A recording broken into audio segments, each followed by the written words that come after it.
परिचय। नमस्ते पिताजी।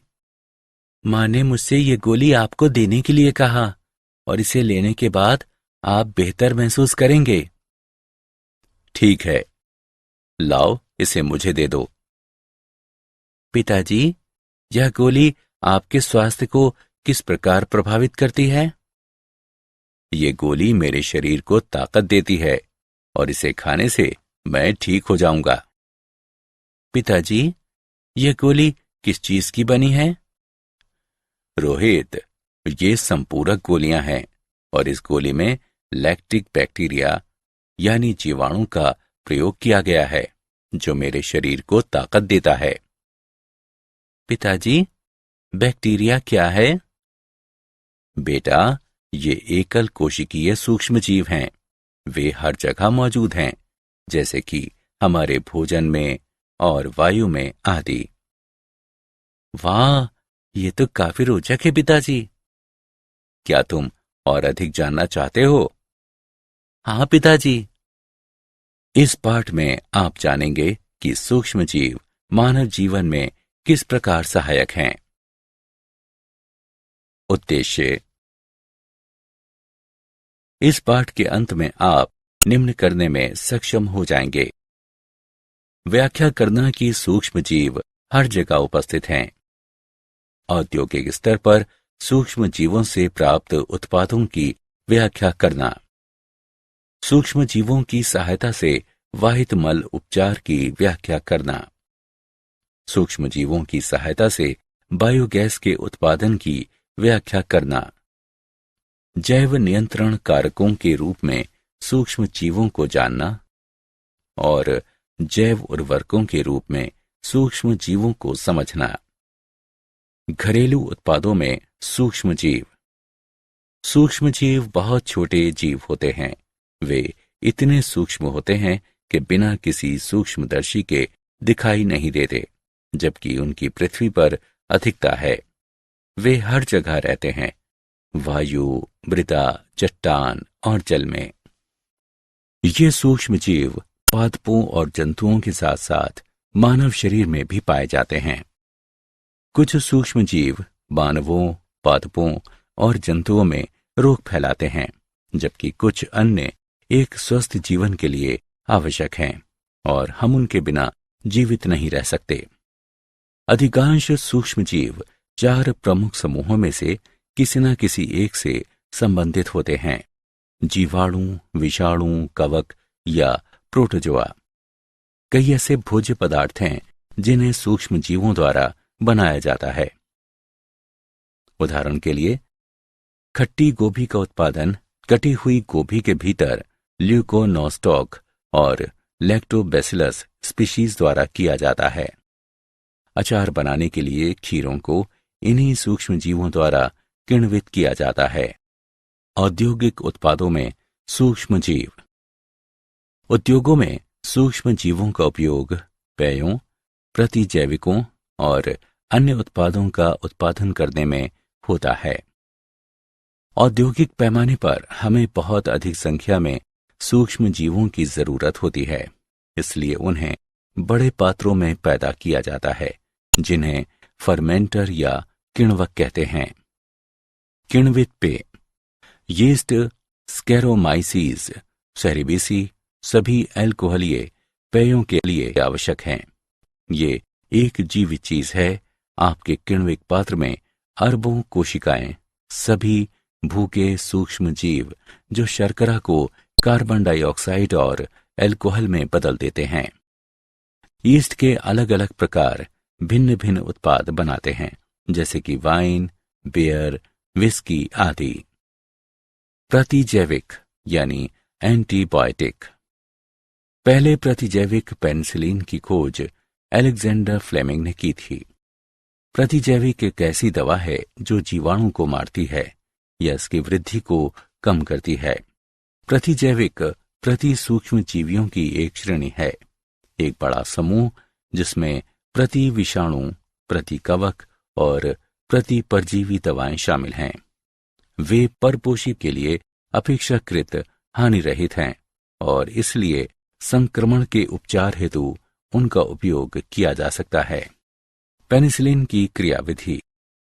यह एक पदार्थ के उत्पादन को रोककर कार्य करता है जो कोशिका भित्ति पेप्टिडोग्लाइकेन बनाता है।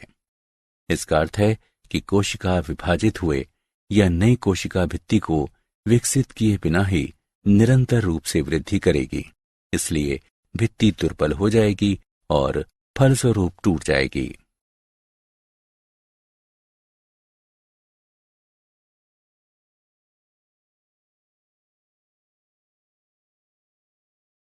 रसायन, एंजाइम तथा अन्य जैव सक्रिय अणु।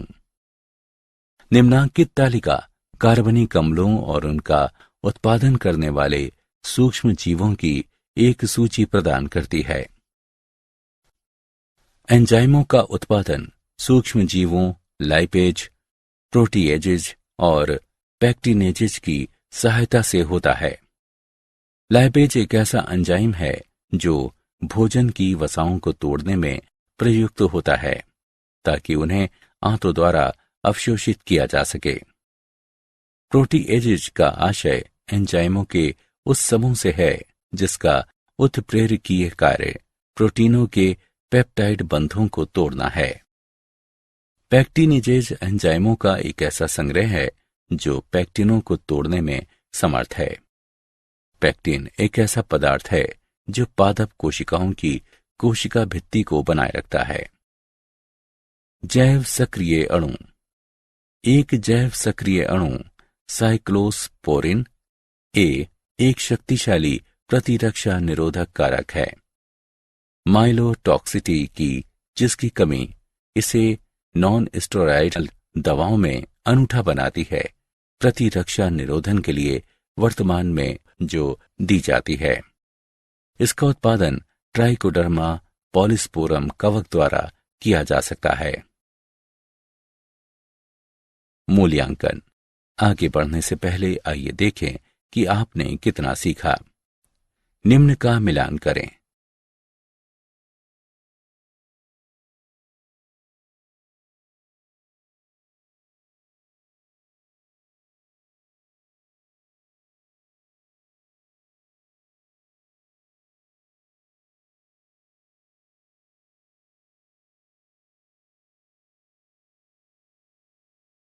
वाहित मल उपचार में सूक्ष्म जीव।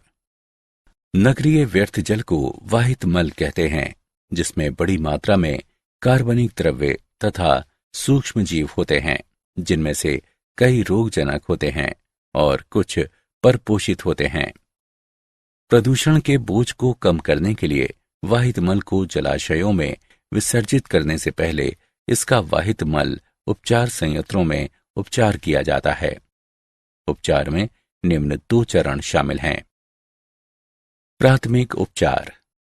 प्राथमिक वाहित मल के उपचार में व्यर्थ जल को मोटी रेत, कंकड़ों, कार्बनिक और अकार्बनिक अपशिष्टों, वसीय पदार्थों आदि की अशुद्धियों से मुक्त किया जाता है।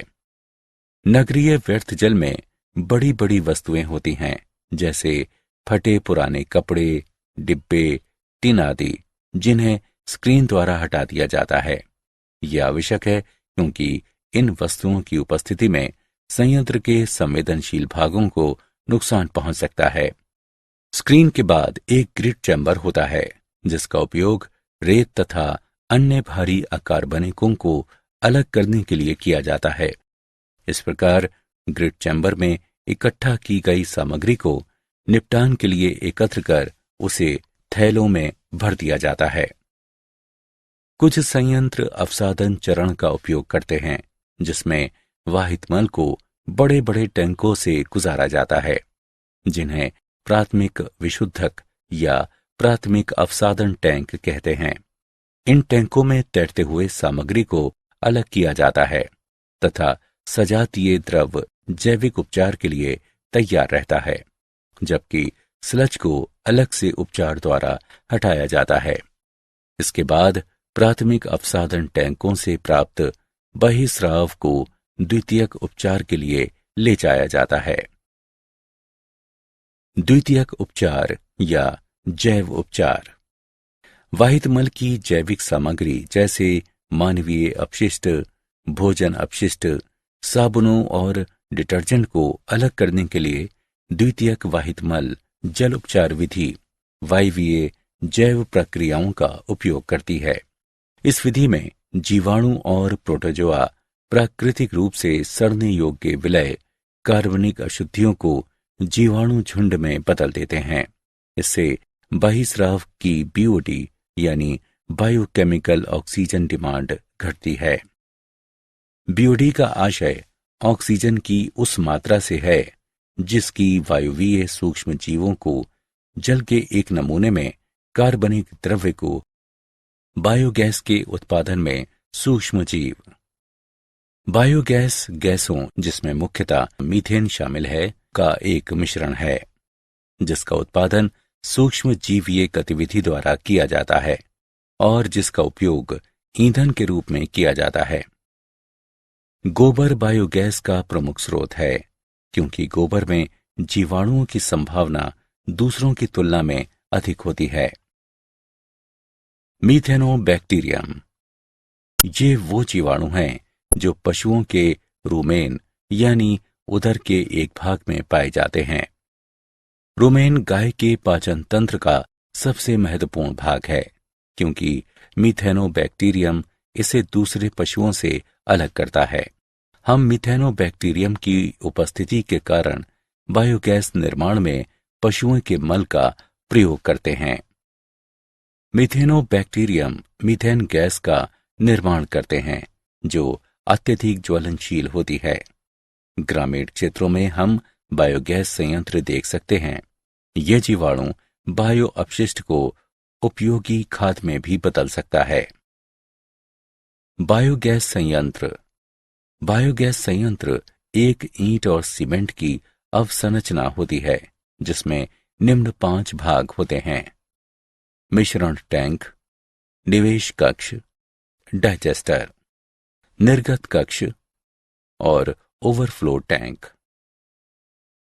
क्रियाविधि: जैव द्रव्य के विविध रूपों को जल की बराबर मात्रा के साथ मिश्रण टैंक में मिलाया जाता है। ये कर्दम का निर्माण करता है। कर्दम को निवेश कक्ष के माध्यम से डाइजेस्टर में भरा जाता है।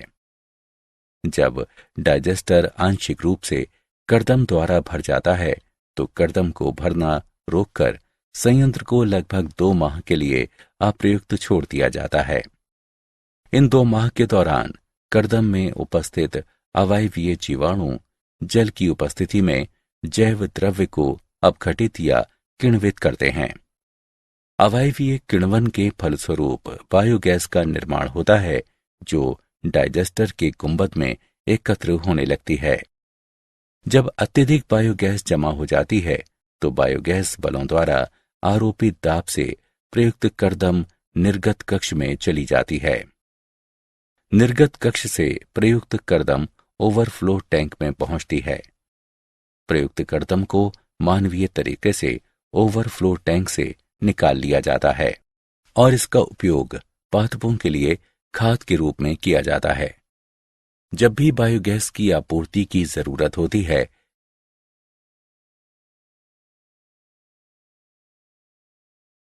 जैव नियंत्रण कारक के रूप में सूक्ष्मजीव। जैव नियंत्रण पीड़क जीवों की संख्या को विनियमित करने के लिए एक जीव का सोद्देश्य उपयोग है। पीड़क तथा रोगों का जैव नियंत्रण विभिन्न परभक्षी कीटों या कणों या परजीवी पर्रों या सूत्रकृमियों के उपयोग द्वारा किया जा सकता है जो पीड़क को घातक जीवाणु वाली बीमारियों से संक्रमित कर देते हैं। ये खाने योग्य तथा सजावटी पादपों दोनों के लिए पीड़क नियंत्रण की एक सुरक्षित विधि है जो सही दशाओं में उत्कृष्ट परिणाम दे सकती है। उदाहरण के लिए, बैसिलस थोरिनजिएंसिस एक ऐसा जीवाणु है जिसके बीजाणु कुछ कीटा लार्वा के लिए जहरीले होते हैं और उन्हें मार देते हैं, लेकिन अन्य कीटों के लिए हानिरहित हैं। पादप रोगों का उपचार या नियंत्रण के लिए एक अन्य जैव नियंत्रण विकसित किया जा रहा है जो कवक ट्राइकोडर्मा है, जो मृदा तथा मूल पारिस्थितिक तंत्र में मुक्त जीवित होता है और कई पादप रोगों के विरुद्ध प्रभावी है। जैव उर्वरक के रूप में सूक्ष्म जीव। जैव उर्वरक एक ऐसा पदार्थ है जिसमें जीवित सूक्ष्म जीव होते हैं, जिन्हें जब बीज पादप की सतहों या मृदा पर छोड़ा जाता है तो ये राइजोस्फीयर या पादप के अग्रभाग में बस्ती बना लेते हैं तथा परपोषी पादप के लिए प्राथमिक पोषकों की आपूर्ति या उपलब्धता को बढ़ाकर वृद्धि का संवर्धन करते हैं। जीवाणु, साइनोबैक्टीरिया तथा कवक माइकोराइजा जीवों के 3 समूह हैं जिनका उपयोग जैव उर्वरकों के रूप में किया जाता है। जीवाणु, उदाहरण के लिए राइजोबियम, एजोबैक्टर, एजोस्पाइरिलम आदि। राइजोबियम एक मृदा में रहने वाला जीवाणु है जो लेग्यूम जड़ों में बस्ती बनाने में सक्षम है तथा ये वायुमंडलीय नाइट्रोजन को सहजीवी रूप से स्थिर करता है। साइनोबैक्टीरिया, जलीय दशा में साइनोबैक्टीरिया वृद्धि करते हैं, वायुमंडलीय नाइट्रोजन को स्थिर करते हैं तथा वातावरण में एमिनो अम्ल, प्रोटीन और दूसरे वृद्धि प्रेरक पदार्थों को मुक्त करते हैं।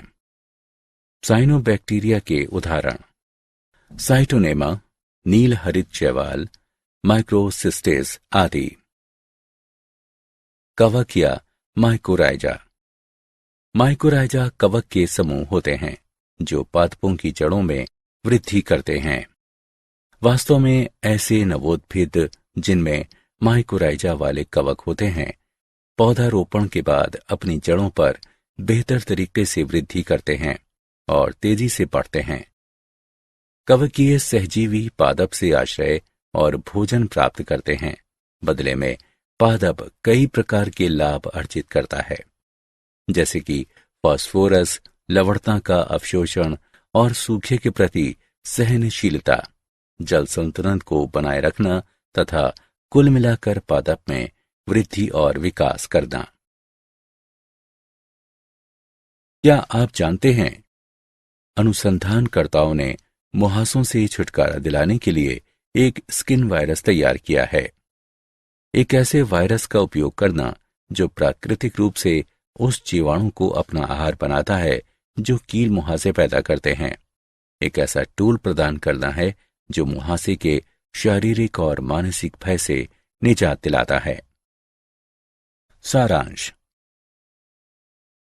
आइए हमने जो कुछ सीखा है उसे संक्षेप में दोहराएं। सूक्ष्म जीव बहुत ही छोटे जीव होते हैं। वे इतने सूक्ष्म जीव होते हैं कि बिना किसी सूक्ष्मदर्शी के दिखाई नहीं देते, जबकि उनकी पृथ्वी पर अधिकता है। वे हर जगह रहते हैं, वायु, मृदा, चट्टान और जल में। अधिकांश सूक्ष्म जीव 4 प्रमुख समूहों में से किसी न किसी एक से संबंधित होते हैं: जीवाणु, विषाणु, कवक या प्रोटोजोआ।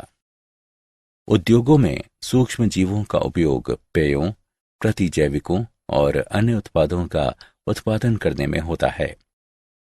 पहले प्रतिजैविक पेनिसिलिन की खोज अलेक्जेंडर फ्लेमिंग ने की थी। एंजाइमों का उत्पादन सूक्ष्म जीवों, लाइपेज, प्रोटीएजेज और पेक्टिनेजेज की सहायता से होता है।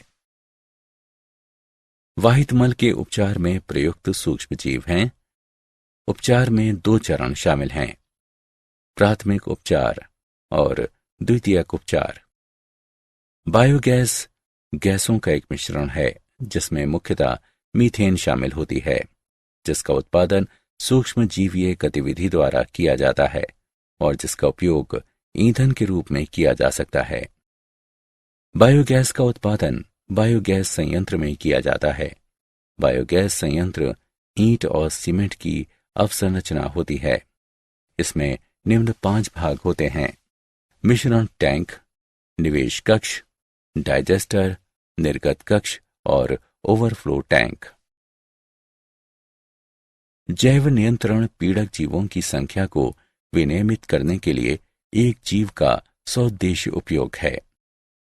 जैव उर्वरक एक ऐसा पदार्थ है जिसमें जीवित सूक्ष्म जीव होते हैं, जिन्हें जब बीज पादप की सतहों या मृदा पर छोड़ा जाता है तो ये राइजोस्फीयर या पादप के अग्रभाग में बस्ती बना लेते हैं तथा परपोषी पादप के लिए प्राथमिक पोषकों की आपूर्ति या उपलब्धता को बढ़ाकर वृद्धि का संवर्धन करते हैं।